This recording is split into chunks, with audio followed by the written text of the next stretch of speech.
Շնորհակալ թեմաներ կա, բայց բավականին ծավալ ունես, պես ամփոփելով շաբաթ, չնայած չենք ամփոփում շաբաթը, դեռ շաբաթվա կեսենք, բայց եւ այնպես եվրոպացի լիդերները Հայաստանում էին, եկել էին ռուսաֆոբներ, ռուսատիացների ինչ-որ հավաքի էր վերածվել։ Խնդրեմ ես մասով ձեր տեսակետը, մեղադրանքներ այստեղից որ հնչում էր, իհարկե Զելենսկու այցն էր, մինչդեռ այսօր եւ Զախարովյանը անդրադարձել եւ վերջերս նաեւ Ռուսաստանի նախագահ Մեդվեդևի արձագանքը, անուղեղ ռուսաֆոբներ իրար էին տեսել, խոսելով Փաշինյանի եւ Զելենսկու մասին։ Խնդրեմ ես ամենի հետ կապված ձեր տեսակետը, ինչպես է գնահատում ես այցը եւ որոնք են լինելու սրա հետևանքները։ Չմոռանանք, որ տեսակապով ուղիղ միացավ նաեւ Ալիևը։ Շնորհակալություն, դուք նշեցիք վերածվել է հակառուսական հավաքի, ինքը չի վերածվել, ինքը հենց հակառուսական ֆորմատ է ենթադրում, որը ստեղծվել է 2022 թվականին Մակրոնի նախաձեռնությամբ եւ հիմնագիր նպատակը Ռուսաստանի դեմ ուղղված ջանքերի մոբիլիզացիան է, Ուկրաինային օգնելը եւ նմանատիպ այլ քայլեր, այսինքն սա, որ շատերը հիմա Հայաստանում նշում են, որ Եվրամիություն, Եվրախորհուրդ, Եվրոպարլամենտ այդ կառույցների հետ որևէ առնչություն չունի, սա զուգահեռ ձևաչափ է, կրկնեմ Մակրոնի նախաձեռնությամբ, Ֆրանսիայի նախաձեռնությամբ ստեղծված եւ հիմնական խնդիրը Ռուսաստանի ազդեցության չեզոքացնում է, Ռուսաստանի նկատմամբ վատ բաներ անելը։ Եվ Հայաստան իմիջիալոց 22 թվականի հոկտեմբերին առաջի հետ գագաթնաժողովը անցկացվեց, որի ընթացքում Նիկոլ Փաշինյանը նույն Էմանուել Մակրոնի կավորությամբ ճանաչեց Արցախը Ադրբեջանի կազմում, որից հետո տեղի ունեցավ այնինչ տեղի ունեցավ, այսինքն շրջափակում, Արցախը հայաթափվեց, հայրենազրկվեցին արցախահայերը, այսինքն այս ձևաչափով հավաք եվրոչինովնիկների հավաքի մեկնարկը փաստացի տրվել է Արցախը հայաթափելով եւ դրանից հետո արդեն քարոզչական հնարքներով Նիկոլ Փաշինյանն ու եվրոպացիները փորձեցին Արցախի հայաթափման մեղավոր բարթել Ռուսաստանին, իհարկե Նիկոլականների Նիկոլի քարոզչությունը Գեբելսյան է, բայց Գեբելսյան քարոզչության միջոցով չես կարող ազգին հավերժական խաբել եւ մի օր այս ամբողջը մարդկանց հասու կդառնա, ընկալելի կդառնա, հիմա հասու է, ուղղակի ընկալելի չէ եւ կտեսնեն թե ովքեր են իրական դահիճներն ու հայրենավաճառները, ովքեր են նրանց աջակցել իդեմս Մակրոնի եվրոպական մյուս տերությունների։ Հիմա Հայաստանում անցկացված հակառուսական այս հավաքը եվրոպացի որոշ լիդերների մասնակցությամբ, Կանադայի վարչապետի մասնակցությամբ, սա ըստ էության սադրանք էր Ռուսաստանի դեմ, որը կազմակերպվեց Հայաստանում եւ Նիկոլ Փաշինյանի իշխանության անմիջական մասնակցությամբ, նախ Զելենսկուն այստեղ հրավիրելը ոչ հիմնական պայմաններից մեկն է եղել եւ կարծում եմ դա հատուկ է արվել Մոսկվայի նյարդերի հետ խաղալու եւ ցույց տալու համար, որ նաեւ իրենք պետք է եվրոպացի հարկատուների արչեւ այսպես հաշվետվություն տան, թե միլիոնավոր դոլարներ ինչի վրա են ծախսում եւ սա հաշվետվության պես բան էր, որով նրանք փորձում էին ցույց տալ, որ Հայաստանն էլ խլեցին իբր Ռուսաստանից, այդպես երևակայական պատկեր են ստեղծել, Մակրոնի հայտարարությունները ամենևին էլ պատահական չէր, որ 8 տարի առաջ Հայաստանը ընկալվում էր որպես Ռուսաստանի սատելիտ երկիր, դրա համար այստեղ ոչ ոք չէր գալիս, փաստորեն Մակրոնը եկավ, այստեղ սկսեց ինչ որ ստերի տոպրակը բացել եւ ստեր շախտալ, որովհետեւ 8 տարի առաջ էլ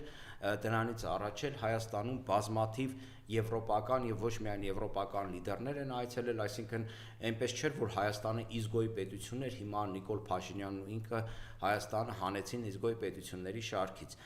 Վերադառնալով հիմնական թեմային նշեմ, որ սա նաեւ հաշվետվություն է եվրոպացի հարկատուներին, որ մենք ինչ-որ քայլ են կատարել եւ Հայաստանը խլել ենք Ռուսաստանի ձեռքից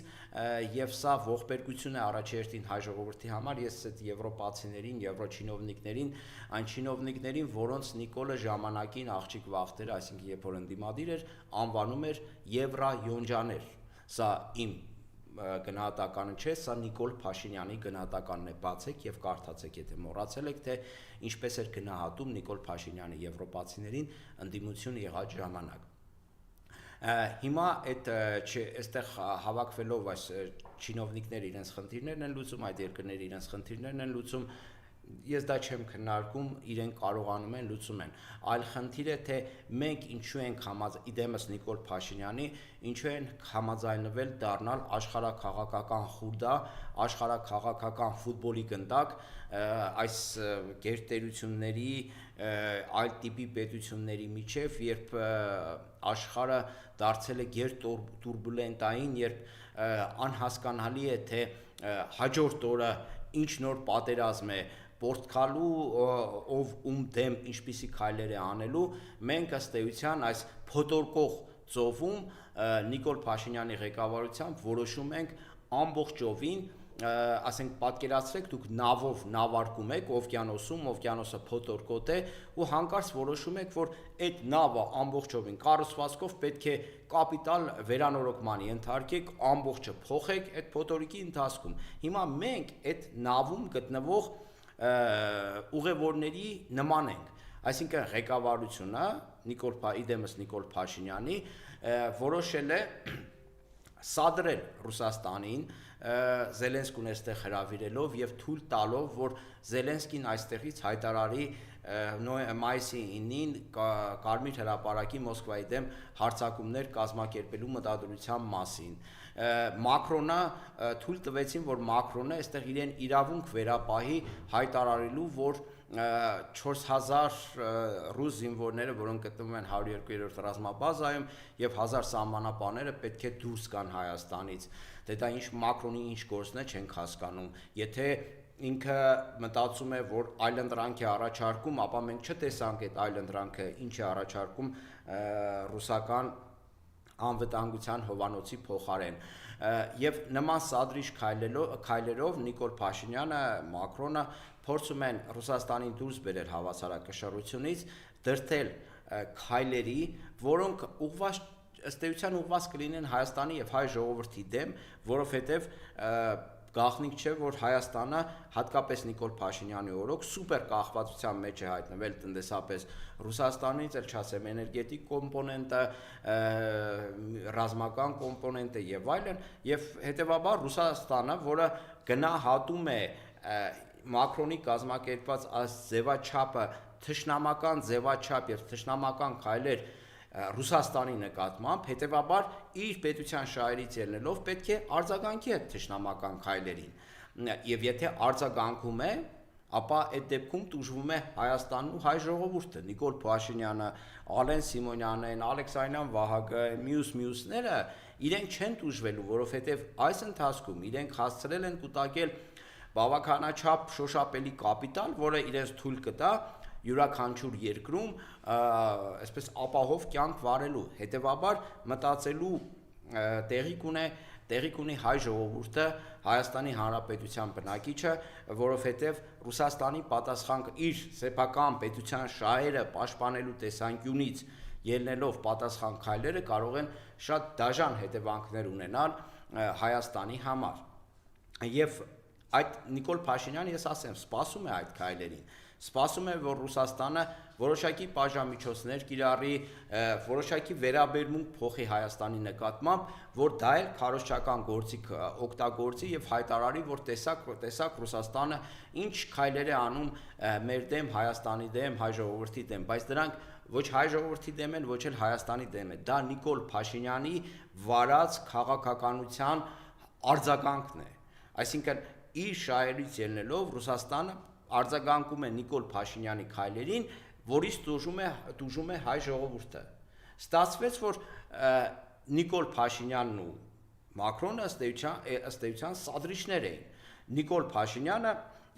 Զելենսկուն իր բախտակցին հրավիրելով Հայաստան,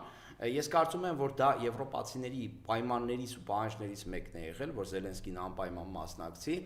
որովհետև իրենք հասկանում են, որ Նիկոլ Փաշինյանը գցող բնավորություն ունի, իրենք լավ ճանաչում են երևի Նիկոլ Փաշինյանին,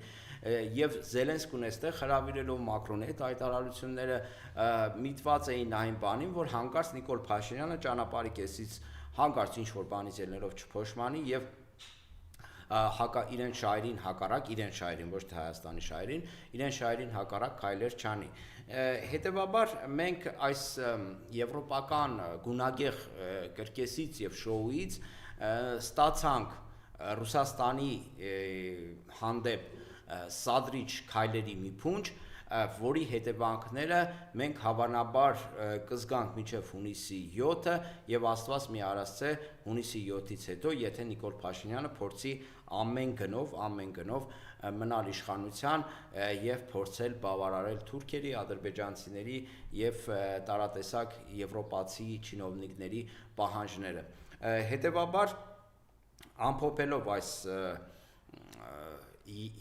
եվրոչինովնիկների հավաքը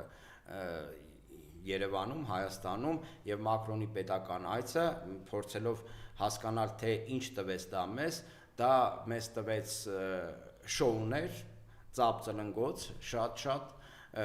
գունեղ կադրեր եւ ոչ մի գետնի վրա արդյունք, ոչ մի տեղաշարժ գետնի վրա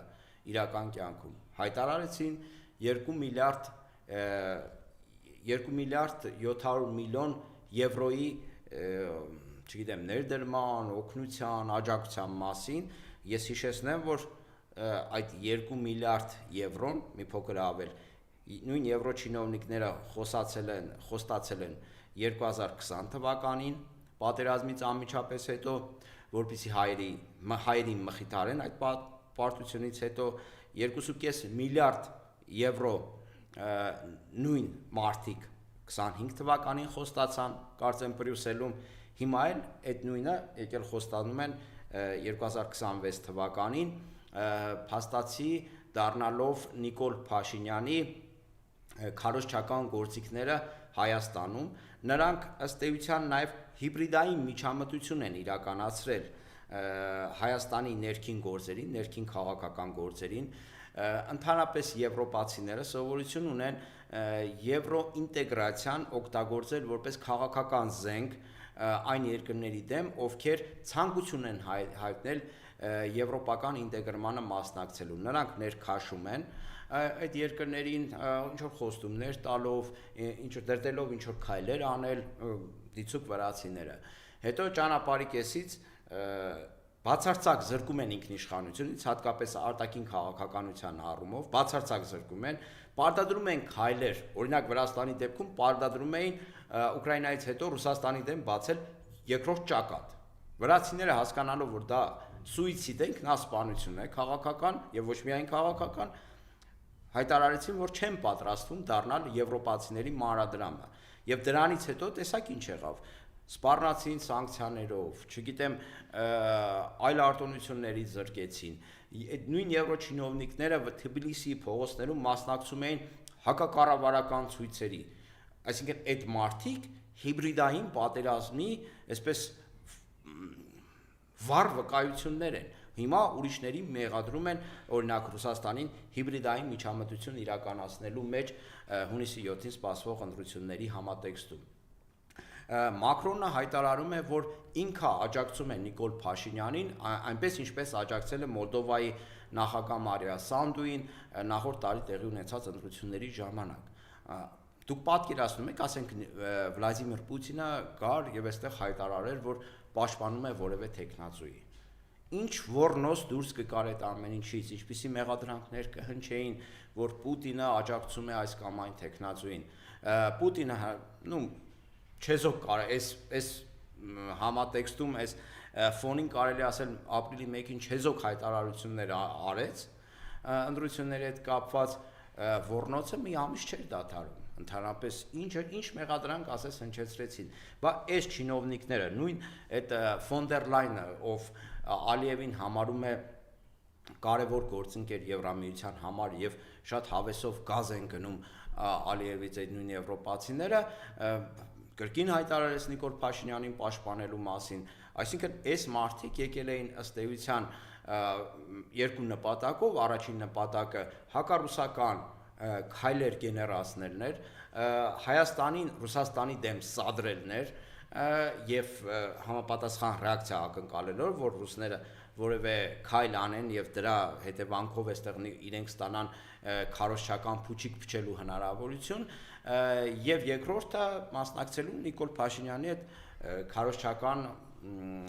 արշավներին, այսինքն նախընտրական քարոզչության մեկնարկը ըստ էության տվեց Նիկոլ Փաշինյանի հետ եվրոչինովնիկների հետ։ Եթե իրենք այդքան մտածում են Հայաստանի մասին եւ ուզում են ինչ-որ քայլեր անել, եղավ 10 տարի, եթե չեմ սխալվում, խոսվում է վիզաների ազատականացման մասին։ Մի քայլ արվել է վիզաների ազատականացման հետ կապված։ Գոնե ինչ-որ ժամկետ նշեին, նույնիսկ այս ժամկետը չեն նշել, թե ինչ ժամկետներում են իրենք պատրաստ Հայաստանին տրամադրել վիզաների ազատականացված ռեժիմ։ Նույնիսկ վիզաների ազատականացման հետ կապված եվրոպացիները որևէ քայլ չեն անում։ Եվ այս համատեքստում շատ տրամաբանական է Ռուսաստանից հնչող հայտարարությունները, որովհետև իրենք սա համարում են թշնամական քայլ եւ պատասխանում են այնպես, ինչպես կպատասխանեին թշնամուն։ Ինչն է այստեղ զարմանալի, ես չեմ հասկանում։ Զախարովայի հայտարարությունները, իրենց եթերում հնչող տարատեսակ հայտարարություններ ու գնահատականներ, եթե ասենք ինչ որ մի ասենք, չգիտեմ, հապկի հետ համեմատենք, հապկում երբ որ հնչում էին հակահայկական հայտարարություններ, այստեղից բավականին այսպես կոշտ գնահատականներ էին հնչում քաղաքագետների, քաղաքական գործիչների, իշխանությունների կողմից այն մարդկանց նկատմամբ, ովքեր իրենց թույլ էին տվել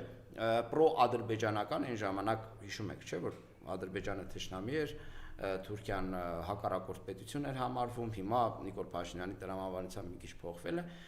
նույն այդպես վերաբերմունքը մենք էինք ունենում։ Հիմա Ռուսաստանը գտնվելով ծանր պատերազմի մեջ, գտնվելով աշխարհաքաղաքական բարդ իրավիճակում, ինքը պաշտպանում էր սեփական շահերը եւ դա անում է իր ձեռքի տակ եղած բոլոր հնարավոր միջոցներով, փառք Աստծո, որ դա դեռևս արվում է քարոզչական տիրույթում, շատ փոքր քայլեր նկատվում են տնտեսական այդ հարաբերությունների համատեքստում, բայց դեռևս ելի եմ ասում փառք Աստծո, որովհետև դա շատ ծանր հետևանքներ է ունենալու Հայաստանի եւ հայ ժողովրդի համար, եւ Աստված մի արասցե, որ նա դիմի արդեն գետնի վրա շատ կոնկրետ քայլերի, կոնկրետ պատժամիջոցների, կոնկրետ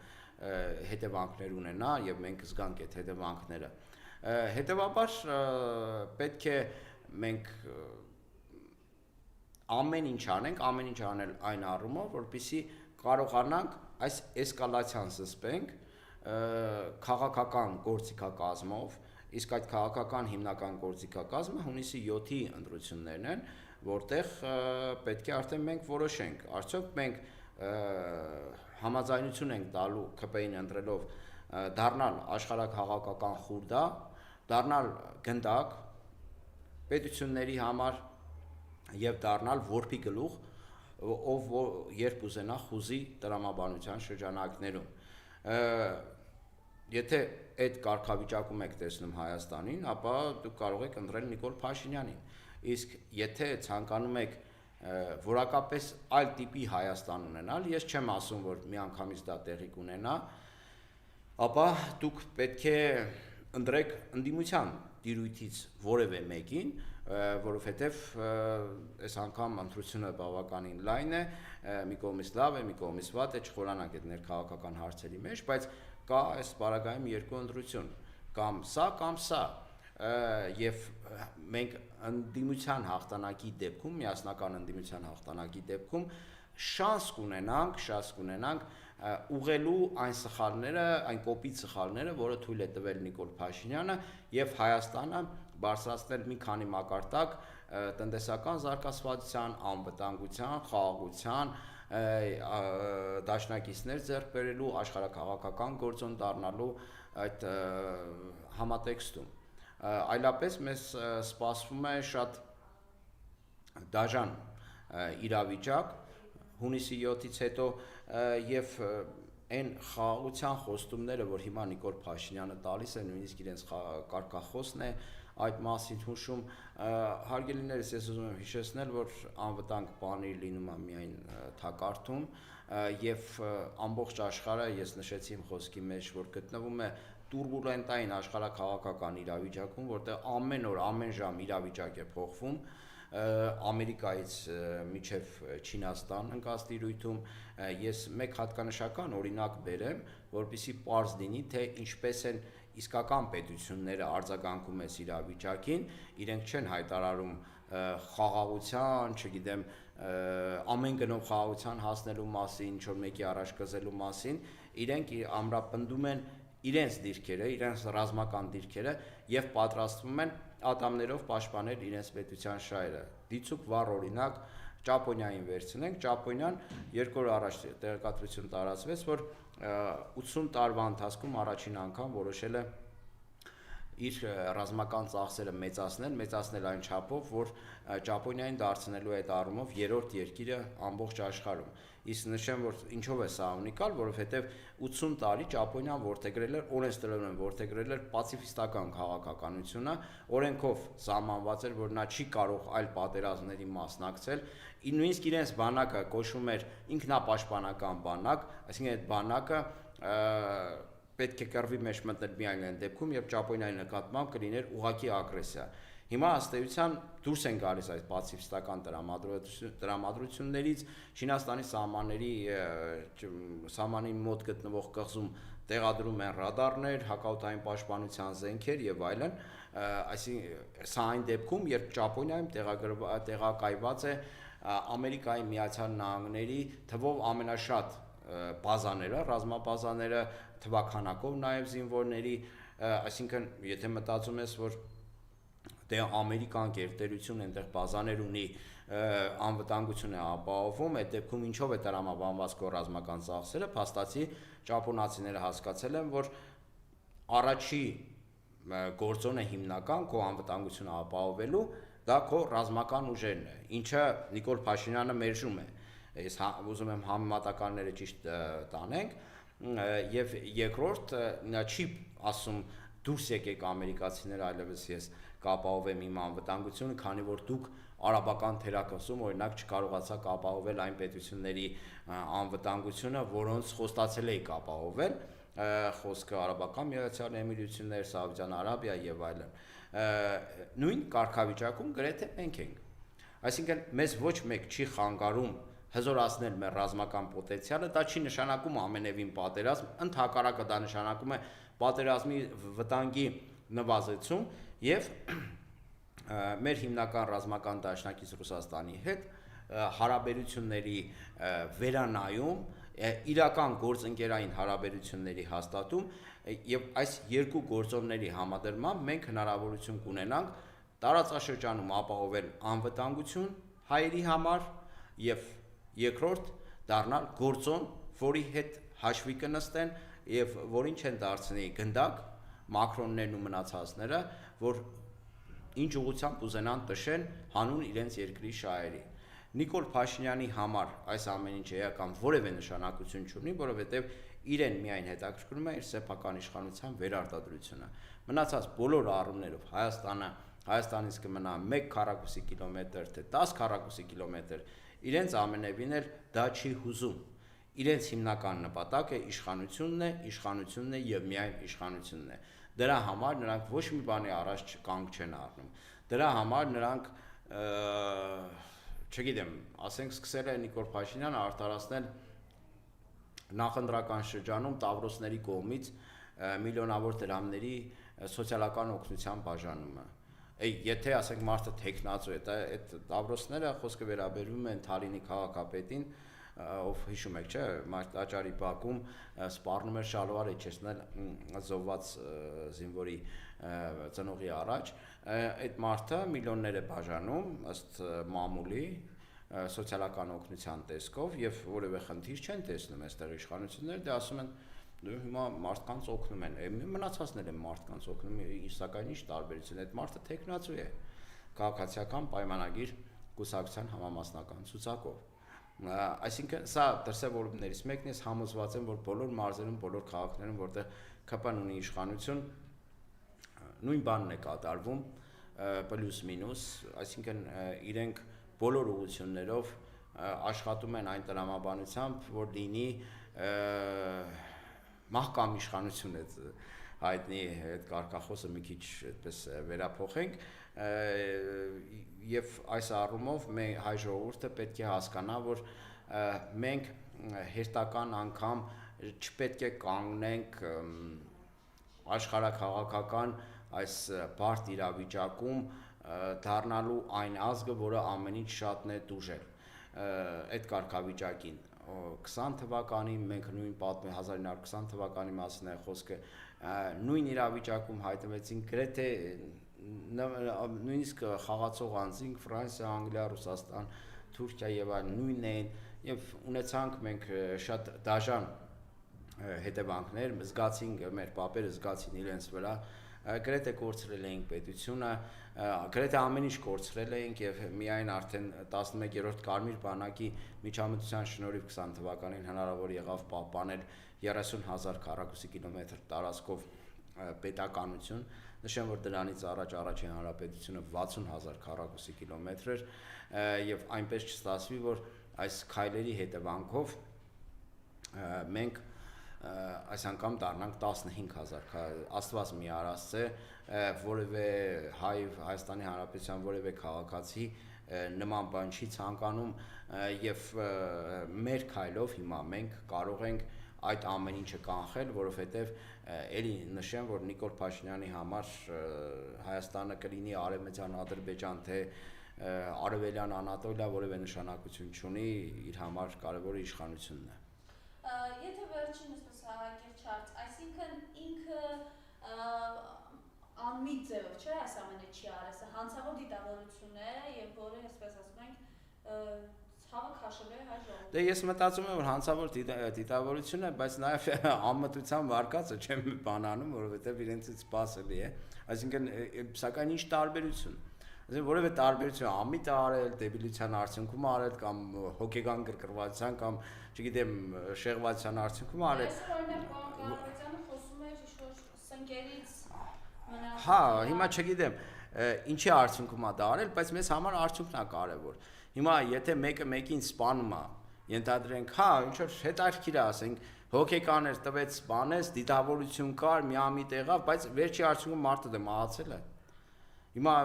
մեզ այդ արդյունքն է կարևոր, այսինքն թույլ չտալ, որ տեղի ունենա մարդասպանություն կոպիտ ասած, որ հետո չընկնենք քննարկենք, թե դիտավորություններ, անմտություններ, դեբիլություններ, էսերներ։ Եվ այդ համատեքստում ԿՊ-ական իշխանությունը ապացուցել է, որ իրենք էֆեկտիվ մենեջերներ չեն եւ ոչ մի ոլորտում։ Քաղաքային իշխանությունից սկսած վերջացրած բանակով պետական ամենաբարձր իշխանությամբ։ Միակ բանը, որ կարող են ասել, մի 3-4 հատ մանկապարտեզ դպրոց վերանորոգելն է, մի քանի կիլոմետր ասֆալտ տանելն է, էներ անորակ։ Ասենք մի սեզոն դիմանա, չդիմանա։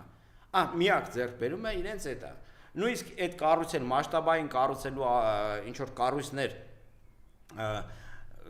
կառուցելու առումով իրենք եւս տապալվում են, այսինքն չեն կարողանում, չեք կարող նշել մի հատ մասշտաբային կառույց, որը հաջողվել է Նիկոլ Փաշինյանին եւ նրա իշխանությանը գլուխ բերել։ Աչափնյակի մետրոն են կարողացել կառուցել, ինչն են կարողացել, ինչ որ նշանակալի ձեռքբերում կարողացել են ունենալ, չէ։ Գյումրիում ես այս օրինակը շատ եմ սիրում բերել, խոստացան, որ կառուցելու են Արթուր Ալեքսանյանի անվան մարզական համալիր։ Ուրեմն շինարարությունը մոտավորապես 22 թվականից սկսեցին հարգելի ժողովուրդ 2 տարի կառուցեցին եւ հետո պարզվեց որ իրենք էլ պարզեցին էլի բազմաթիվ բողոքների արդյունքում որ այդ 2 տարի կառուցածը փլվում է իրանց վրա այսինքն սխալ հաշվարկներով նախագիծը սխալ այդ ամեն ինչը սարքել են ու հիմա 2 տարի քանդում են 2 տարի դրանից հետո քանդեցին որ էլի սարքեն այսինքն 5-6 տարվա այդ մարդիկ չեն կարողանում մի հատ մարզական դպրոց կառուցել այն Արթուր Աբրահամը որը Նիկոլ Փաշինյանին փառաբանում էր նմանատիպ դպրոց կառուցելու հետ կապված, թող շատ չոգևորի, որովհետև մեկա ծուռ են դշելու, այդ էլ չեն կառուցելու։ Այսինքն չկա մի այսպես կապիտալ մեծ շինարարություն, որ կարողանում գլուխ բերել այս մարդիկ։ Հյուսիս հարավն են նշում, այդ հյուսիս հարավն են 13 թե 14 թվականից կառուցում են։ Հիմա ասենք հաջողվեց ավարտին հասցնել։ Հետո այսինքն այս մարդիկ պատեհապաշտներ են, պոպուլիստ, ստախոս, եւ ես ուզում եմ այս հաղորդումը ավարտել հետեւյալ հռետորական հարցադրումով։ Բոլորը գիտեն, որ Նիկոլ Փաշինյանը բազմաթիվ անգամ բռնվել է սուտ խոսալու վրա, այսինքն դա ապացուցված է, այդ մարդը բարբերաբար սուտ է խոսում։ Վերջի ամենավառ ցցուն վառ ստի մասին եմ ուզում խոսել, երբ որ մետրոյում հարձակվեց այդ արցախցի կնոջ վրա, հետո ասեց ես այդպես բան չեմ ասել։ Դա ամենացցունն էր, կան հազարավորներ երևի արդեն մարդիկ նույնիսկ ցուցակներ էին կազմում ու չեն կարողանում վերջին հասնել։ Հիմա տեսեք, հայ ժողովուրդը Հայաստանի բնակչությունը իրեն 90%-ից ավել համարում է քրիստոնյա։ Իսկ քրիստոնեության բարոյականության կոդեքսի մեջ սուտ խոսալը համարվում է մահացու մեղք։ 10 պատվիրանների մեջ սուտ խոսելը մահացու մեղքերի շարքում է։ Հիմա ես չեմ հասկանում քրիստոնյա, իրեն քրիստոնյա համարող ազգը ինչպես կարող է հանդուրժել, որ երկիրը ղեկավարի մի մարդ, որ բազմաթիվ անգամ ստել է, այսինքն ստախոս է, մահացու մեղք է, հանդուրժի մի իշխանության, որը հպարտությունը, որը կրկին մահացու մեղք է, վերագրում է ամբողջ ժողովրդին, այսինքն քաղաքացուն համարում է հպարտ։ Հպարտությունը մահացու մեղք է, բացեք Աստվածաշունչը, կարդացեք, եթե 90%-ը իրեն համարում է քրիստոնյա, ապա Աստվածաշունչ բացելու այդ խնդրեմ չի ունենա։ Այսինքն Նիկոլ Փաշինյանի իշխանության գոյությունը նույնիսկ արժեքային կրոնական տեսանկյունից նոնսենս է։ Եթե դուք չեք մերժում միայն այն բանի, միայն քրիստոնեության բարոյականության կոդեքսին հավատարիմ լինելու տեսանկյունից չեք մերժում Նիկոլ Փաշինյանին, ուրեմն հայ ժողովուրդը ինչ որ բան այն չի ասել, որ ասել է, որ 90%-ից ավելին, այսինքն դա հարցումների ընթացքում է արվել, ստել են հիմնական մասը, որ իրենց համարում են քրիստոնյա։ Քրիստոնյա իրեն քրիստոնյա համարող արժեհամակարգով ամեն ինչով իրեն քրիստոնյա համարող մարդը չի կարող հանդուրժել, որ իր տան ղեկավարը լինի ստախոս, ու լինի հպարտ, գոռոզ եւ այլն։ Այսքանը։